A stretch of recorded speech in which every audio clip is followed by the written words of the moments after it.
ఫిబ్రవరి 23న ఆదివారం ప్రపంచ ఇంద్రజాలికల దినోత్సవాన్ని చాలా ఘనంగా మన విశాఖపట్నంలో నిర్వహించడం జరుగుతుందండి.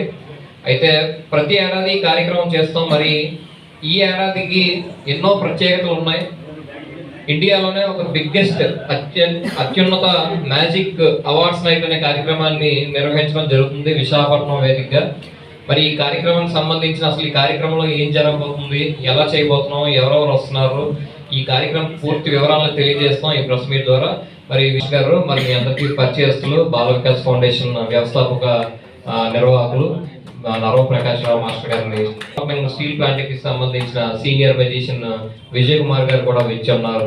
ఆయన కూడా వేదిక మీదకి, క్రాఫ్ట్స్ ధనుంజయ్ గారు కూడా, ఆయన మంచి నటులు అండ్ కళాకారులు, మరి ఆయన కూడా ఈ కార్యక్రమానికి విచ్చేస్తున్నారు. ఆయన కూడా వేదిక మీదకి ఈ ప్రస్తుత కార్యక్రమానికి మీట్ కార్యక్రమానికి విచ్చేస్తున్నారు. మరి వారందరికీ కూడా మరొకసారి వచ్చినందుకు ఈ ప్రపంచంలో భారతదేశంలోనూ ఎన్నుకోదగినటువంటి వ్యక్తి, మ్యాజిక్ గురించి పూర్తి అవగాహన ఉన్నటువంటి వ్యక్తి ఒకే ఒక అతను, సీనియర్ పీసీ సర్కార్. ఆయన్ని జవహర్లాల్ నెహ్రూ గారు కూడా ఆయన యొక్క ట్రిక్ చూసినటువంటి నేపథ్యం ఉంది. సో ఆయనకి భారత ప్రభుత్వం పద్మశ్రీ అవార్డు ఇచ్చి సత్కరించింది. అంటే మ్యాజిక్లో పద్మశ్రీ అవార్డు పొందినటువంటి ముఖ్య వ్యక్తి ఆయన మాత్రమే మన భారతదేశంలో. సో ఆ నేపథ్యంలో మ్యాజిక్ అనేది ఒక ఇల్యూజను, అంటే మనం అనుకున్నది హస్తలాభం అనేది చూపిస్తూ ఉంటాం. చూపించి ప్రజల్లో దాని మీద ఒక అవగాహన కల్పించి అది ఎవరైనా చేయగలరు, ఎవరు ప్రాక్టీస్ ఉంటే వాళ్ళు చేయగలరు. ఇది ఎవరు సొంత ఆస్తే కాదు, ఎవరైనా ప్రాక్టీస్ చేస్తే దానికి ఇంట్రెస్ట్ ఉండాలి, చేయాలనే అవగాహన ఉండాలి, నేర్చుకోవాలనే దృష్టి ఉండాలి, దాని సమయాన్ని కేటాయించాలి, అవసరమైతే డబ్బు కూడా ఖర్చు పెట్టాలి. ఈ నేపథ్యంలో ఈ కళ పట్ల ముఖ్యంగా ఈ అవగాహన కల్పించాల్సిన అవసరం ఎందుకుందంటే, ప్రభుత్వాలు కూడా ముందుకొచ్చి మన దేశంలో మూఢనమ్మకాలు ఇప్పటికీ జరుగుతూనే ఉన్నాయి, ఇంకా జరుగుతూనే ఉంటాయి కూడా. మనిషి యొక్క మేధస్సు పెరుగుతుంటే మూఢనమ్మకాలు కూడా పెరుగుతూ ఉంటాయి. ఆకాశం మీదకి వెళ్ళినటువంటి విజ్ఞానవంతులు, సైంటిస్టులు తిరుపతికి వెళ్ళి నమస్కారం పెడితే తప్ప ఆడ పని చేయరు. అది కరెక్టా కాదా అనేది పొందాలి. ఈ నేపథ్యంలోనే మన నగరానికి చెందినటువంటి యువకుడు, ఇంద్రజాలికుడు, మరి ఆయన స్థానం ఇప్పుడు విశాఖపట్నం కాదు, ప్రపంచవ్యాప్తంగా ఉంది. మీరు యూట్యూబ్లో ఉంటే మీరు ఒప్పుకున్నంత వరకు చూడొచ్చు. ఆయన దుబాయ్, చాలా దేశాల నుంచి తిరిగి వచ్చారు. కాబట్టి ఆయన ప్రతి ఏడాది దీన్ని ఇండియన్ మ్యాజిక్ అకాడమీని పెట్టి ప్రతి ఏడాది ఏదో కార్యక్రమం చేస్తూనే ఉంటారు. పిహెచ్ రెడ్డి మేము సుమారు 40 సంవత్సరాల క్రితం తెలుసు. సంభవన్ గారికి ఈయన మ్యాజిక్ చెప్పేవాడు. ఆయన ఏమైనా కానీ చదువుకునేటప్పుడు రుమాలు తీసేలా అనేవాడు. మేము రుమాలు ఎక్కడ పోయిందని మ్యాజిక్ అనొచ్చేవాడు.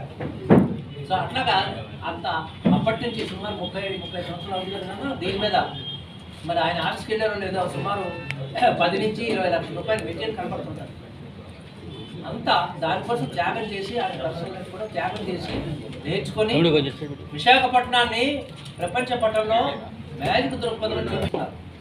మరి 23వ తారీఖు ఎందుకు చేస్తున్నాం మనం చేసాం మీకు. అట్లాగే సీనియర్ పీసీ సర్కార్ యొక్క వాళ్ళ అబ్బాయి కూడా వస్తున్నారు. ఎవరెవరు ఎంతమంది వస్తారు, ప్రపంచవ్యాప్తంగా ఉన్నటువంటి ది బెస్ట్ మెజిషియన్స్ ఎవరైతే ఉన్నారో వాళ్ళందరినీ తీసుకొచ్చి ఇక్కడ మన వైజాగ్లో 23వ తారీఖు పెడుతున్నారు.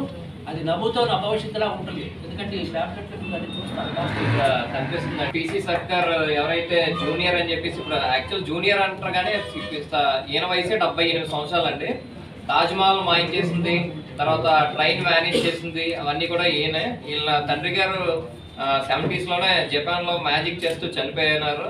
మరి ఆయన తర్వాత ఆయన పేరుని వాడుతూ మళ్ళీ సేమ్ ఇద్దరిది ఒకటే పేరు కాబట్టి ఆయన సీనియర్ అయితే ఈయన జూనియర్. జూనియర్ అంటే చిన్న అబ్బాయి కాదు, ఈయన మనందరికీ ఇప్పుడున్న ప్రజెంట్ జనరేషన్ అందరికీ ప్రముఖంగా తెలిసిన ఇండియన్ లెజెండరీ మెజిషియన్ పీసీ సర్కార్ అండి. ఈ వ్యక్తికి ఆ రోజు స్వర్ణాభిషేకం, బంగారంతో అభిషేకం అంటే లైఫ్ టైమ్ అచీవ్మెంట్ అవార్డుని నిర్వహించడం జరుగుతుంది, ఆయన సన్మానించడం జరుగుతుంది కళాభారతి వేదికగా ఫిబ్రవరి 23 సాయంత్రం 6 గంటలకి.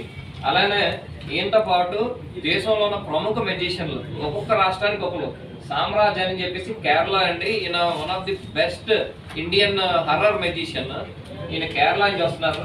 అలానే కేఎస్ రమేష్ అని చెప్పి బెంగళూరు అండి. ఈయన చాలా సినిమాల్లో కూడా మేము పుష్పక విమానం సినిమాలోని కమల్ హాసన్ తర్వాత ఆవిడ అమలాకి తండ్రిగా చేసిన వ్యక్తి ఈయన. అలాగే బాలీవుడ్లో అమితాబ్ బచ్చన్కి జాదుగర్ అనే ఒక సినిమా వచ్చిందండి. ఆ సినిమాలో అమితాబ్ బచ్చన్కి ఎన్నో మ్యాజిక్ చేస్తారు, ఎన్ని వెనకాల తెర వెనుక చేయించింది. అలాగే చాలా సినిమాల్లో, అలాగే మాల్గుడి కథల్లో ఎన్నో మ్యాజిక్లకి, ఎన్నో టీవీ సినిమాలకి బాలీవుడ్లో, టాలీవుడ్లో, ఇంకా కన్నడలో కూడా చేసిన వ్యక్తి. ఈయన 45 సంవత్సరాల ఎక్స్పీరియన్స్ అండి. ఈయన బెంగళూరు నుంచి one of the greatest magician in India. అలానే శ్యామాల్ వేణు అని చెప్పి గౌరవించడం జరుగుతుంది.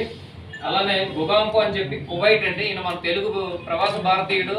ఈయన కువైట్లో 28 సంవత్సరాలుగా అక్కడ సెటిల్ అయి ఉన్నారు. మరి ఈ వ్యక్తిని కూడా థాయిలాండ్ అండి.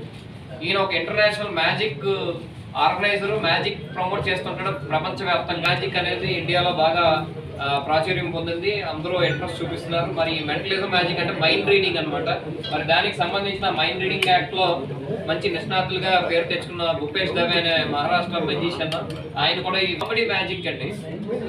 ఆంధ్రప్రదేశ్ అంటే ప్రతి వ్యక్తికి ఈ అన్ని స్టేట్లు కానీ ప్రవేశ రుసుము కానీ ప్రజలకి ఈ ఆర్ట్ ని చేరువ చేయాలి, ప్రమోట్ చేయాలి. ప్రతి ఒక్క కామన్ మ్యాన్ కూడా ఈ ప్రదర్శన చూడాలి, పిల్లలు పెద్దవాళ్ళు అందరూ చూడాలనే మంచి ఉద్దేశంతో ఈ కార్యక్రమంకి ఎలాంటి ప్రవేశ రుసుము కానీ పెట్టలేదు. అందరూ ఉచితంగా వచ్చి ఈ కార్యక్రమాన్ని చూడవచ్చు. ఈవెన్ ఇలాంటి కార్యక్రమం చేయడానికి చాలా పెద్ద కార్యక్రమం.